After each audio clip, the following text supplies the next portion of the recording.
Okay. Good morning, good afternoon, and welcome to our Sustainable X webinar. Today we are talking about your people and sustainability, and we're going to try and highlight 9 different ways that you can engage your people and why it's so important for business growth. So just introducing Sustainable X and ourselves. I'm Rhonda Allen. I am a co-founder of Sustainable X, and we support businesses to accelerate where they are and do more good on the sustainability agenda. Yep, I'm Nick Riley, also a co-founder, and so my background's construction, property, utilities, very much SME, whereas Rhonda is more international and large corporate, I think it's fair to say.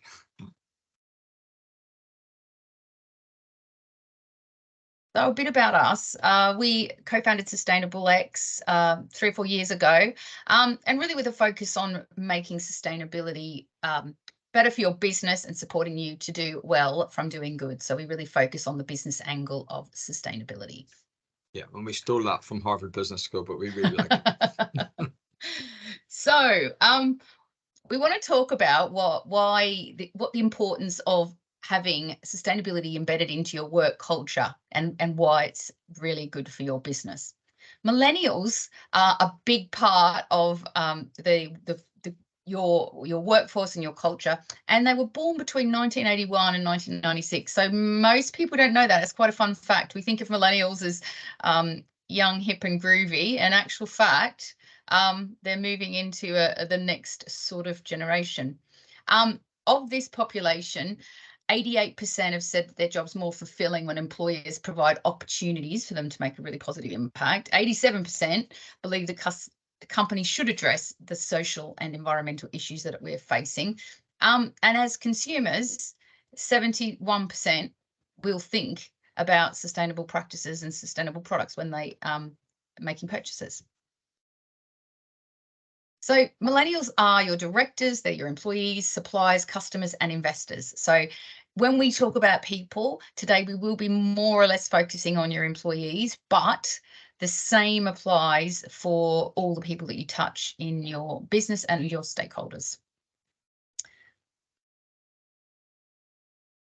Okay, so when you're thinking of your stakeholders, but thinking of employees in particularly, not everybody's going to be perfectly lined up with sustainability. Some people will think it's a load of fluffy mumbo jumbo that's not relevant to them. So it's important that you do address people from the business logic perspective of sustainability, not just the ethical perspective. We won't spend too much time talking around these, but there's 4 major drivers that should find the business case, because when you're starting to say to people, well, maybe you want to do some training and the things we're going to talk about today, you need to give them a compelling why that's not just because it's the right thing to do. And the biggest one is your customers expect you to do it increasingly and are asking for evidence that you are doing it. Investors, and that includes banks, are now starting to ask, and there's legislation coming in, means that banks will increasingly ask what you're doing, because they want to have on their balance sheet organizations that are demonstrably sustainable. Competition are doing it. Some people have a competitive edge by being more sustainable, and for the customers that like that does give them a kickstart. And for some employees, they only want to work, as Rhonda's just mentioned, for organizations that are doing the right thing. So if you want to retain good people and attract good people, it needs to be part of your arsenal. So today we're going to talk about 9 steps around securing engagement. So we're going to keep you up to date. We've got 30 minutes, less than 30 minutes now, so we'll whistle through. Okay, so first up is your purpose and values, whether you've got them articulated or not. Sustainability, if you're going to talk about this and be credible, sustainability needs to be in there, whether it's overtly mentioned as a specific value or it's actually within your purpose itself. You should have clear purpose and values. People can see that actually you are an ethical business if you want to attract them into the mix. So go on, Rhonda. Yeah, so So it's really important, if you're going to talk about being sustainable and you want to have a sustainable vision, you actually need to have a bit of an ambition and a goal. And the first place to start is really understanding a framework. So we quite like this United Nations Sustainability Goals as a framework, and it really is an eye open to people when they think about sustainability, that it's more than just the environment. So it does include all the great stuff you're doing on well-being, gender equality, education. It is all about you as a good business in terms of your prosperity, what you're doing in your innovation, your collaborations, your governance, and what you're consuming, not just on the environmental side. So if you are in this first place with the visions, values, and setting goals, you really need to know and work through and explain to your team the whole agenda of sustainability, and that will be really engaging because they'll be able to see that as a complete picture. This is one of the frameworks we use. This is our framework, where we've divided the 17 different goals or collated them into 8 pieces of pie, but there's many frameworks out there. But that would be our first big recommendation, is use a framework, because it keeps you focused on things or broadens your horizons more than the environment. And it will help you set the direction of travel. So understanding your impacts, this is the next big one. And there's a couple of topics we want to talk about here. The first one is, and some businesses, one of our businesses is a great example we've been to, mentioned to us that they're all over their sustainability because they have recycled toilet paper or unbleached toilet paper in their office. But when we looked outside, they had a fleet of diesel vehicles, which they had no tangible plan to reduce and look at the carbon emissions of those. So it's really important to think about, when you are working on your sustainability plan, to engage your people, you need to think about where the big impact is and how you can do it. But there's a but. If you don't recycle the bottles in your office or have sensor lights in your office, and there might not be the biggest impact for you, it's not telling a really it's not a very what's the word, Nick? Story. Yeah, authentic story. There's an expectation from employees that if you're going to be sustainable, of course you will recycle, and of course you'll have light sensors, and of course, and if you don't address the of courses, they mightn't recognize that you're doing all this great stuff on impacts that they don't see. So it's likewise if your customer comes to visit your office and you're talking about your sustainable ambitions and you've got a big sustainable vision and value all built in. If you don't have a recycling bin in the office, you mightn't look particularly authentic. So it is capturing the big impacts as well as doing the low-hanging fruit as well. Okay, so then we're into taking action, and as Rhonda showed in terms of the frameworks that you use, people is a big part of it already. And as this is all about engaging your people, if you're not doing some of those fundamentals that are considered good sustainability practice for your people, then again, you risk being seen as inauthentic. And it's something that's relatively easy to do in the overall scheme of things. So if you start anywhere, do some of the low-hanging fruit on the people side of things. So like physical health and safety is almost taken as read, but mental health and well-being sometimes a little bit further down the agenda, and you can bring that up relatively easy, and it has a reasonably significant impact because there tends to be some training with it. So those key people things you can crack on and do quite quickly, and tell people it's part of your sustainability agenda. That starts to bring them along with you. And genuinely, people like these things. It means a lot to them, and they'll be on board with the whole program if you're making a good positive impact. Something that we see a lot, and step number 4 would be to set up a team. Now, this is really evident to us. People really care, and the number of organizations that we've worked with that have asked for people to support their sustainability initiative or even a green team, and they've been the management have been overwhelmed by people that really care, and they take up their discretionary time. They set up volunteering activities on behalf of their company in their own time, set up lunchtime meetings, lunch and learns, bring in speakers. And it is because genuinely people do care, and it's a fantastic way to engage your people because it is something they care about. One of the things we often do with our clients is ask them to ask their employees how many people have got renewable energy at home. And it's a real litmus test of just how much people care. And they're often, business leaders are often surprised at the percentage of people at home that take real care and have gone all the way to renewable energy. So that would be a really high value engagement opportunity.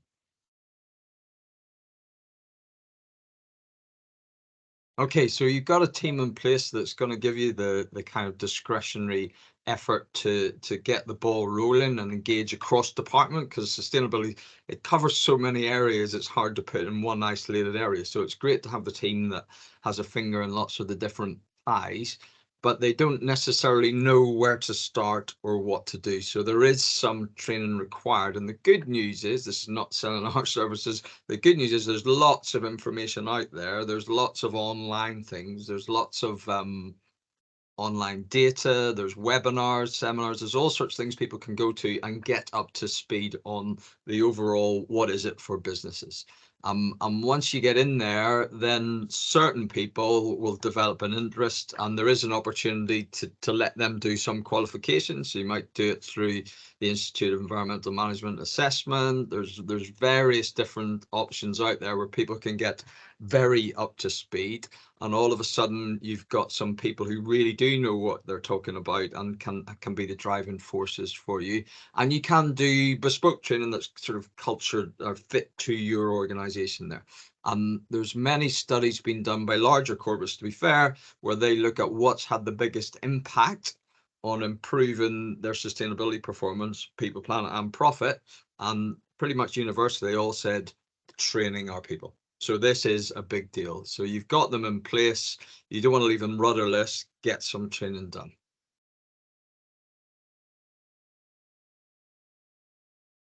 Now, once you've done the training, ultimately you end up in a position where it probably needs a home at a more senior level, or it may need some dedicated resources. And these are just some of the roles that we see quite a lot in the recruitment market being advertised. So the ultimate, and it sits with larger corporates, to be fair, is you would have a chief sustainability officer, but there's everything in between, right the way down to a sort of coordinator level. But it's a kind of natural evolution that from having the team and starting to create initiatives, all of a sudden you've got some projects that have returns on investment and therefore justify having someone who spends some dedicated time with it.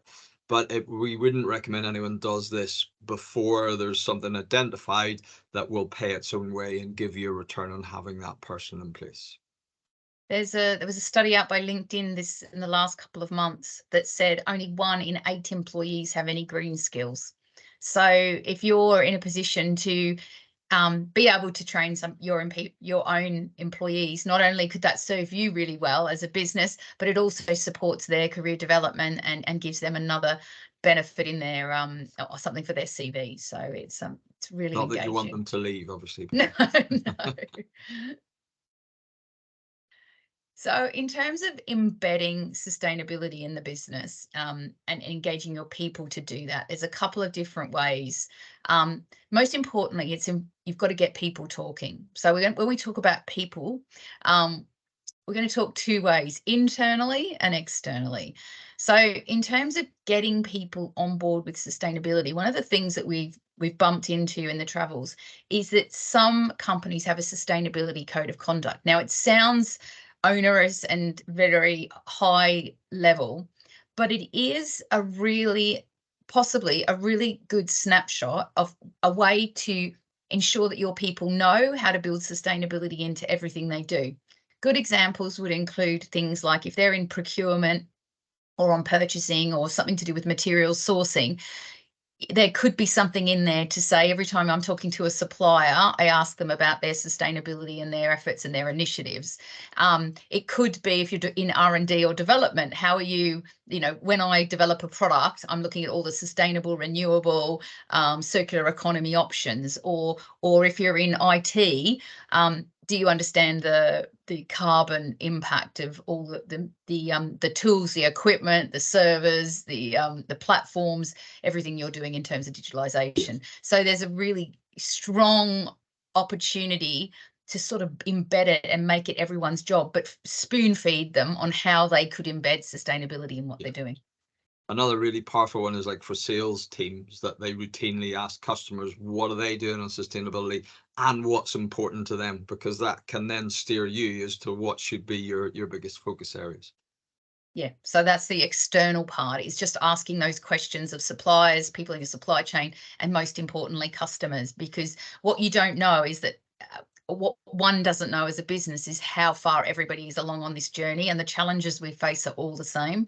So being able, as a sales team, to having that discussion, it's something else to discuss with your customers, and you get a sense check of what's going on. You don't know that they're not planning a pilot scheme or something that you could jump on board or be a partner on, and just deepen and strengthen that relationship.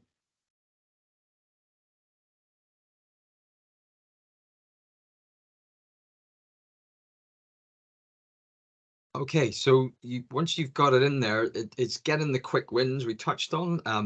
So sorting out all your people aspects internally is really powerful, but a slightly external focus on the social impact side of things is the community engagement. And normally, most organizations are doing something, and that's something, maybe something which is quite robust and thought through and has a strategy behind it, or it may be more piecemeal. Most people are in the latter camp. So it's things like sponsoring Fred's kids football team or Claire's kids rugby team, whatever. But you're providing that, and it's on a sort of informal level, and that's okay. But recognize what you're doing and making sure it's available to all your employees, and that it's not biased towards people who've always done it or people who've been there a long time. But it can be an opportunity to really put a strategy behind it that utilizes people's unique skills, or the organization's unique skills, or the organization's unique resources, and you're just putting a little bit of focus and structure around what you're already doing. And you can announce that and launch that, and people recognize it, and you associate it with your sustainability work. And for this particular one, in our experience, people really like it. Your employees really like it, and there is a real tangible benefit to the organizations on the receiving end of it as well. So if you're going to get some quick wins in this community engagement piece, just putting some structure around it can be really powerful. So products and services, in terms of embedding sustainability in your products, if you set the scene and you think you've got a new employee coming on board and they want to work for a sustainable company, but you're not really there yet, embedding sustainability in what you do in your products and being future thinking about it is not only good for your employees, it's good for your customers, and it's good for your business. So do you have in your strategic vision somewhere something to do with sustainability? Have you got an isolation strategy that you're going to test this particular product range or service or funding arrangement that might have a sustainability or angle? This will give you a competitive advantage, because you will be looking at the market and seeing what's out there. So I think it's nice for employees to join businesses that are looking to stretch themselves, and it's evidence that that's really good. It gives you an opportunity, if you've built this into your future, to think about your budgeting and what you might need to transition, because this is a direction of travel, and being more sustainable as a business, being more green, is definitely something that businesses, the transition is happening and need to consider in terms of budgeting. And just a genuine interest in being more sustainable and having a future plan for what you're doing sustainable is really high engagement for the people and your stakeholders. Yeah, and from the employee perspective, it's kind of where the rubber meets the road, but you're really putting the emphasis on them to think about sustainability commercially. So it's not something that's a nice to have. It is core to, right back to the start, it is core to your purpose and direction of travel, but you're not launching into it straight away. You are dipping the big toe in there, and you're putting some budget behind it and letting them find the way through it. And that's really, really powerful. So the final one is the whole communication piece. And it's really important not to what they call greenwash, where you're actually putting out bold claims on how marvelously sustainable you are, when you aren't actually doing anything, or you aren't measuring or evidencing what you do. So it's easy to avoid. You just got to think of it as a story describing where you are and where you want to be and how you do. So in there, ideally, you'll have data, but you definitely have stories showing examples of what you're doing. And if you have got the data, then you can put it out there. And it's lovely to see when we look at people and think, are they authentic or not? If we see they've got a few years worth of data on, say, their carbon footprint, then you know, yeah, they're absolutely working on this. They know what they're doing. And you can do it internally to start with, and that's a nice soft way to launch it. And thereby your own people are critiquing it, and you can really sort of market test it before it goes out to the outside world. Once you do put it in the outside world, again, your potential employees, when they look at the organization, they can see, yeah, this company really is doing something and does care. It's not just lip service or greenwashing, as they say. And the ultimate level of maturity is when you're starting to report against some of the large frameworks like the GRI, or you're reporting against some sort of climate risks and sustainability risks and opportunities. But if you're going to get to that level, you're in the country of potentially needing to employ someone who's got the skills to do that, because that's not so straightforward off the shelf. So we mentioned technology in the brief beforehand, and on the communication side of it, this is where it really kicks in. We put it in the communication piece because you need the evidence to authentically talk about it for all the reasons already mentioned in there, but it's actually quite hard to get the evidence, and technology is your friend here.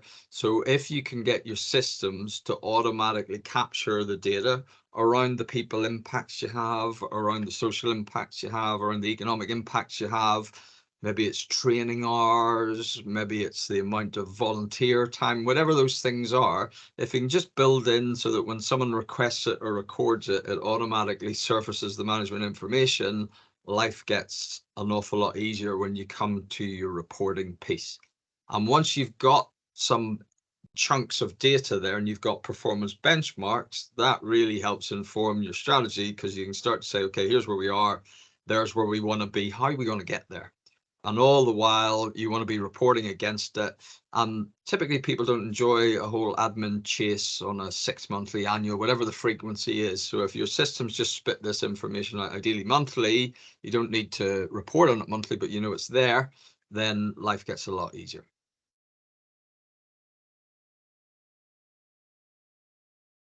So that's sort of wrapped up the 9 steps that we see that support engagement for your business, especially with the people. So just whistle stop about how we help businesses at Sustainable X.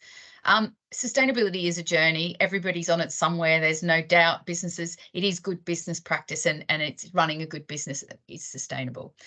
We offer training, workshops, support, help with communications, and all the way to board advisory. So yeah, we're very agile in terms of how we can support businesses wherever they are and whatever support they need on the sustainability journey. We've worked with over 200 businesses to date in many sectors, as you can see there. Yeah, including football clubs, zoos, crematoriums, publishers, manufacturing. You can read them there, all with different angles and different ways to talk about sustainability and learn about sustainability. Some of our customers are here, some of which you may recognise, especially if you're in the UK. And we've got lots of partners that that help us along the journey, because collaboration is key in this space. Nobody can know anything. Our customers typically say that we are pragmatic, we accelerate their progress, and we've demystified sustainability for them. So in terms of some tools that we offer, we do sustainability champion training. Get in touch, and we have an ebook if you would like that. Please don't hesitate to get in touch via email, and we'll send that straight out to you.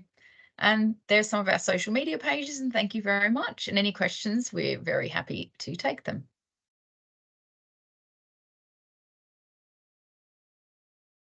But in the absence of questions, feel free to leave. Yeah, so thanks very much and have a great day.